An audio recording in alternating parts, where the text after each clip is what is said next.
안녕하세요. 코리안 스캐퍼입니다. 오늘도 저희 뉴스를 한번 점검해 보고요. 크게 주말이다 보니까 장에 대한 변동은 없었습니다. 하지만 전반적인 시황이랑 이런 것들 한번 살펴보고 또 그리고 지금 급격하게 비트코인이 시장이 좀 변동을 보이고 있기 때문에 그런 차트를 좀 보면서 같이 어디까지 변동이 있을 수 있는지에 대해서도 한번 알아보도록 하겠습니다.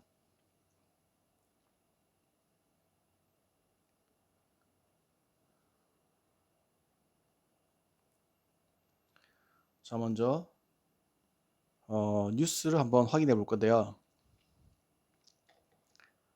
자, 보시면은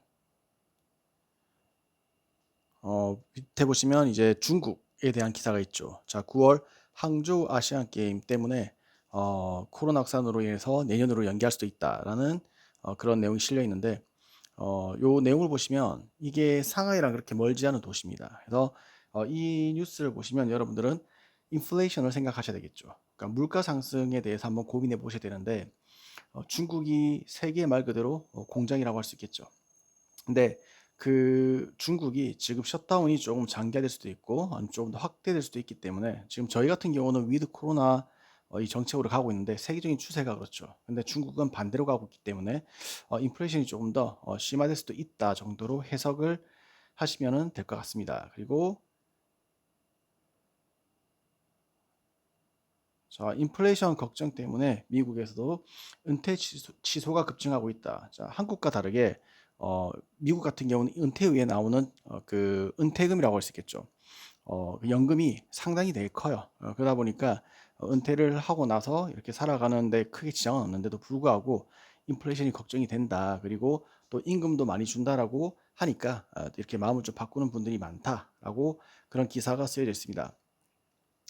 자, 요거는 사실 그 이민자 정책이랑 좀 더 같이 봐야 되겠죠. 지금 바이든이 했던 그 프라미스, 즉 그 정책 중에 정책에 대한 약속 중에서도 되게 좀 컸던 게 이민자에 대한 수용이었죠. 이게 이민자에 대해서 좀 더 받아들이겠다 이런 얘기들이 많이 있었는데 요것 때문에 만약에 그 은퇴를 좀 늦추게 되고 그리고 그러면은 일꾼이 일을 하실 분들이 많다 보니까 굳이 뭐 이민자들을 받아들여야 되는 것인가에 대해서도 생각을 해볼 수 있는데 제가 볼 때는 뭐 크게 이게 영향을 줄 거라고는 생각하지 않습니다. 다만 일부 그럴 수도 있다 정도 이렇게 가능성을 열어두시고 추세를 좀 보는 게 중요합니다.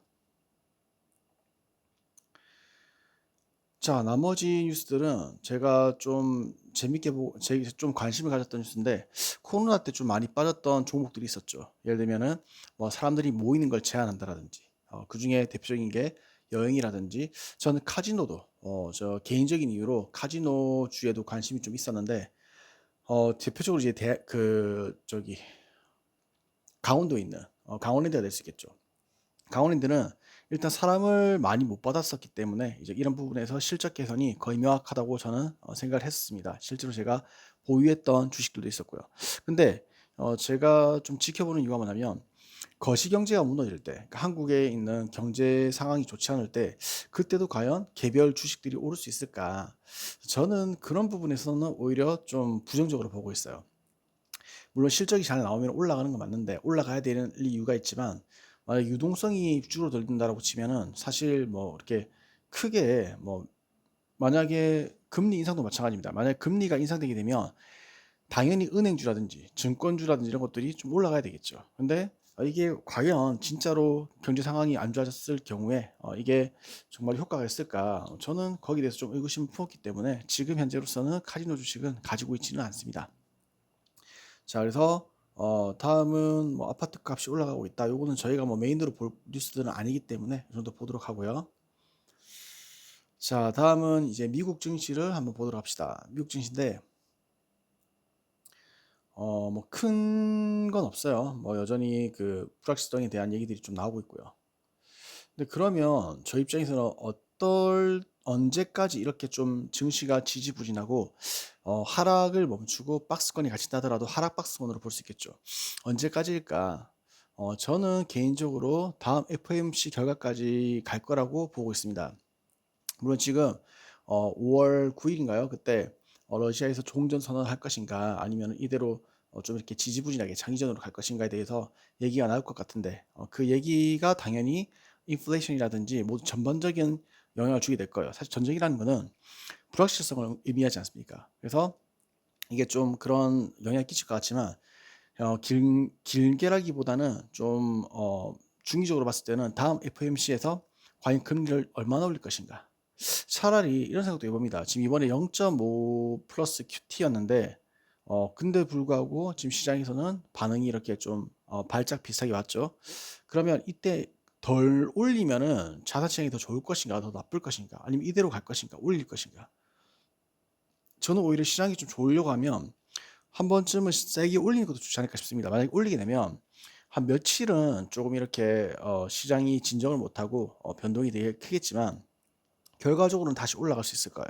왜냐하면 인플레이션을 잡지 못하면은 이게 그 투자 환경에 좋지 않은 것뿐만 아니라 경기가 안 좋아지는 거예요. 그러니까 이게 크게 보면은 경기가 좀 더 상위 개념이고, 그리고 또 밑에 하위 개념으로서 증권 시장이라든지 가상화폐 시장이 있는 건데, 이거는 만약에 인플레이션이 영향을 끼치게 되면은 증시가 아니라 그 상위 개념이 경제에 타격을 주게 되는 거죠.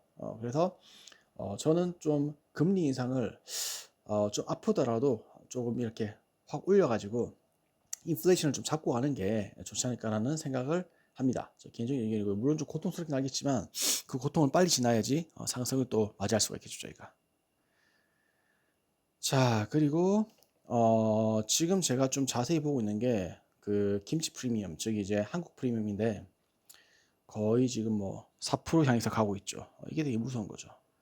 자, 이거랑 좀 이따 제가 하나 더 보여드릴 표가 있지만 3.7%, 그리고 제가 투자 중인 REP 같은 경우는 3.9%, 거의 4%고요. 지금 골드 같은 경우는 원래 골드가 전통적으로 좀 김프가 좀 높은 편입니다. 그래서 거의 뭐 한 5%를 향해 가고 있고. 그러니까 지금 한국 사람들이 안 파는 거예요. 요약해드리자면. 그래서 이제 국제 마켓이 있고, 그리고 저희 한국 마켓이 업비트가 대표적이죠. 근데 업비트에 있는 코인들이 유독 빠지고 있지 않다. 언제까지 안 빠질 것이냐. 글쎄 이러다가 뭐 반등이 오면 다행인데 만약에 쭉 빠지면은 가장 저점에서 투매가 나올 수 있겠죠. 여러분은 만약에 투매가 나오게 된다면 받을 수 있는 현금은 있을 것인가? 또는 나는 그런 상황이 올 거라고 몇 프로를 믿고 있는가? 거기에 따라서 여러분의 투자 비중이 달라져야 되겠죠. 그래서 저희 좀 이따가 또 저는 어떻게 투자하고 있는지에 대해서도 같이 상황을 공유하도록 하겠습니다. 자, 그래서 김치 프리미엄이 지금 현재 굉장히 유독 중요하다는 말씀을 드렸고요. 지금 요것도 되게 중요해요. 자, 보시면 이게 지난 1월이었죠. 그때 하락 이후로 이제 상승분을 제가 비교를 하는 건데,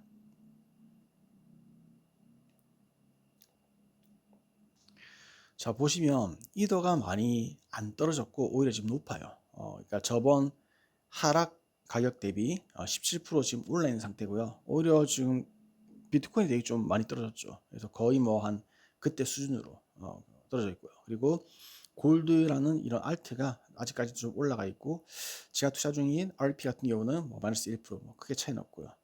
그리고 오히려 좀 되게 유망하고 좋은 코인이 저기 그 폴카닷이죠. 폴카닷이랑 이런 코인은 좀 떨어져 있고요.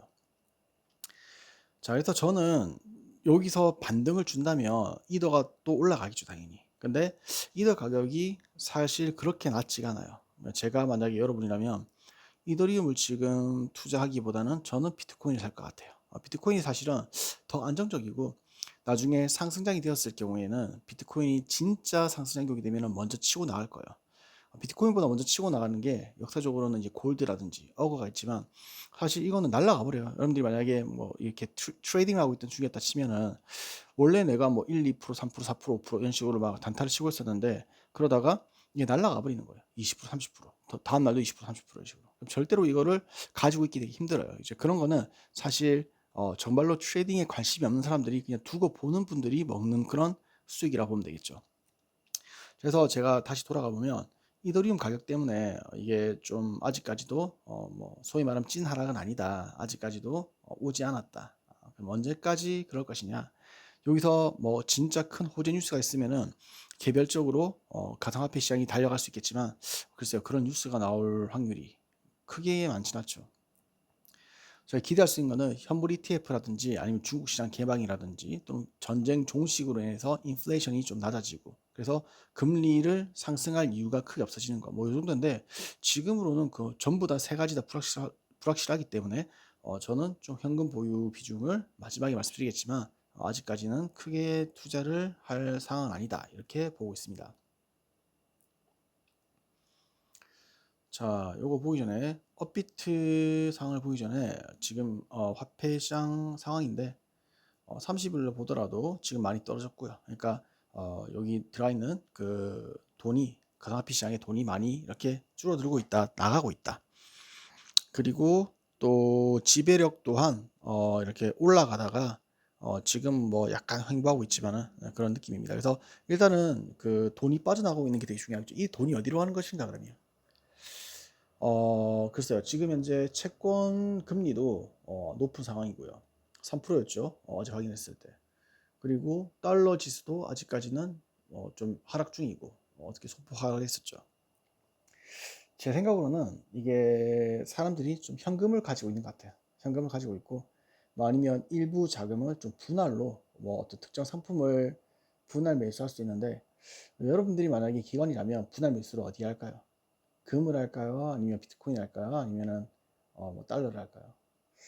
저라면은 제가 기관이라면 글쎄요, 뭐 달러를 보유하든지 아니면 채권을 분할 매수하지 않을까 정도 합리적으로 생각을 할 수가 있겠죠. 뭐 채권은 지금 많이 올라가 있고 그리고 채권이 언제까지 올라갈 것인가?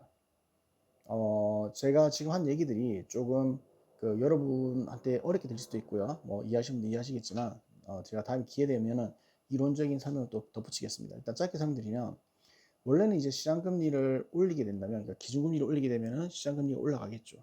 시장금리는 국채금리에 영향을 끼치기 때문에 이론적으로는 국채금리도 같이 올라가는 게 맞습니다. 다만 지금은 좀 예외적으로 국채금리가 이미 올라가 있어요. 많이 올라가 있기 때문에 올린다고 하게 되면 좀 매수세가 좀 들어가지 않을까 국채금리 쪽으로 그러면은 그 자금이 좀 큰 규모가 들어갈 수 있겠죠. 그것 때문에 가상화폐 시장이 무너지는 건 아니라고 생각합니다. 제 개인적으로는 다만 좀 떠받쳐줬던 그러니까 그러니까 하락을 좀 멈춰줬던 국채 투자를 하고 있던 그 자본이 단기적으로 좀 많이 들어오지 않았을까 비트코인 시장에. 그래서 그 뉴스들도 많이 나와 있죠. 그래서 그런 뉴스들을 보면서 저희가 추론을 하는 거지만 제가 기관이라면 지금 시점에서 국채가 굉장히 매력적인 상품인데 그 국채금리 꺾이지 않은 거 보면은 그렇게 매수를 적극적으로 하고 있는 것 같지는 않다. 그렇다면 자금은 달러에 아직까지 있는 게 아닌가라고 합리적인 생각을 해봤습니다. 자, 그리고 코인 시장인데요. 보시면은 지금 상승하는 것보다 하락이 더 많죠. 자, 하락 최고 7%이기 때문에 아직까지 뭐 오늘은 크게 찐 하락이다. 뭐 보기는 좀 어려울 것 같고요. 특히 이제 메이저 코인들이 좀 떨어지고 있고 그리고 개별 알트들이 이렇게 조금 상승을 하고 있지만 크게 의미가 없습니다. 보시다시피. 자, 그리고 차트를 보게 되면 이거는 USDT로 보겠습니다. 다음 저점이 23,500으로 32,500이네요. 이렇게 볼 수 있는데 여기까지 닿는 거는 기정사실이 아닐까라고 생각이 들고요. 물론 뭐 전저점이 지금 다달라서 깨고 내려가고 있는 모습이긴 한데 뭐 지금까지는 내려가지 않을까. 자, 내려가면 여러분 판단을 해야 되겠죠. 나는 얼마를 이렇게 뭐 좀 추미할 것인가 아니면은 제가 여러분이라면 저는 지금 투자 중인 금액을 빼서 다시 저점에 잡으려는 생각은 모르겠습니다. 여러분의 자금 상황을 제가 모르기 때문에. 하지만 저는 그렇게 하지 않을 것 같아요. 원래 팔고 싶을 때 사는 게 원래는 맞는 거예요. 그래서 올해 그러니까 뭔가 정책 기조가 바뀌지 않는 전제에는 쭉 흘러내릴 테니까 분할로 정책 기조가 바뀔 때까지 사면 되겠죠. 그게 언제라고 저도 사실 모르겠어요. 뭐 예를 들면 그러니까 제가 바뀐다는 얘기는 금리 인상을 이제 그만하겠다라는 그런 뭐 페드의 발표가 나온다라든지 아니면 금리를 낮추겠다. 그런 상황이 과연 오려고 하면 경기 침체 말고는 뭐 크게 이유가 있을까요? 저는 그렇게 보지 않는데 그것도 경기 침체도 미국 경기 침체가 와야 되겠죠. 아니면 국제적으로 너무 안 좋아져서 미국에 영향을 끼칠 수 있다라든지 그런 가상 시나리오가 없다면은 금리에 대한 정책이 바뀌지 않을 것 같은데 지금은 유동성으로 비트코인이 많이 이렇게 좌지우지 되기 때문에 저는 그런 생각을 해봤었고요.